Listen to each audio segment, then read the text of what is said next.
আমরা আশঙ্কা করছি যেই নির্বাচন এবং যেই গণতান্ত্রিক পরিবেশ উপহার দেওয়ার চেষ্টা আমরা করেছিলাম সেটা শুরুতেই হোঁচট খেয়েছে। আমি হাস্যোজ্জ্বল মুখে বলেছিলাম যে আর কোনো অভিযোগ করতে চাই না, এবং বিগত সময়টাতে যখন আপনারা কোশ্চেন করেছেন আমি অ্যান্সার করেছিলাম যে আমরা শুধু পজিটিভ চিন্তা করতে চাই, আর নেগেটিভিটি যেতে চাই না। এই ঢাকা বিশ্ববিদ্যালয় থেকে আমরা গণতন্ত্রের এমন একটি সিনারিও গোটা বাংলাদেশে উপহার দিতে চাই যেখানে কোনো অনুযোগের জায়গা থাকবে না। আমরা সবাই সামগ্রিকভাবে জিতে যাব। কিন্তু আজকে সকাল থেকে অনেকেই মেইনস্ট্রিম মিডিয়ারাও বিভ্রান্ত হতে বাধ্য হয়েছে যে আপনারা অনেকে অভিযোগে লিখেছিলেন যে ছাত্রদলের ভিপি প্রার্থী আচরণবিধি লঙ্ঘন করে ভোট কেন্দ্রে প্রবেশ করেছে, কিন্তু সেটা সম্পূর্ণ মিথ্যা অভিযোগ ছিল।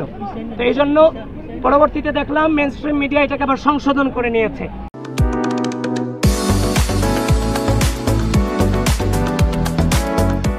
এজন্য মেইনস্ট্রিম মিডিয়াদেরকে আমি আমার অন্তরস্থল থেকে কৃতজ্ঞতা জানাই।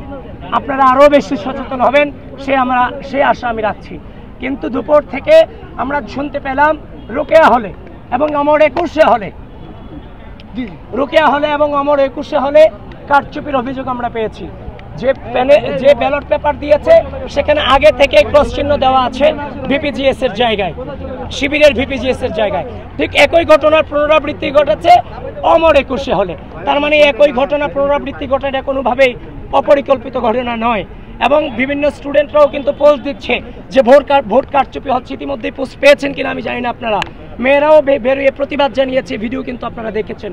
তো সবকিছু মিলিয়ে আমরা আশঙ্কা করছি যেই নির্বাচন এবং যেই গণতান্ত্রিক পরিবেশ উপহার দেওয়ার চেষ্টা আমরা করেছিলাম সেটা শুরুতেই হোঁচট খেয়েছে।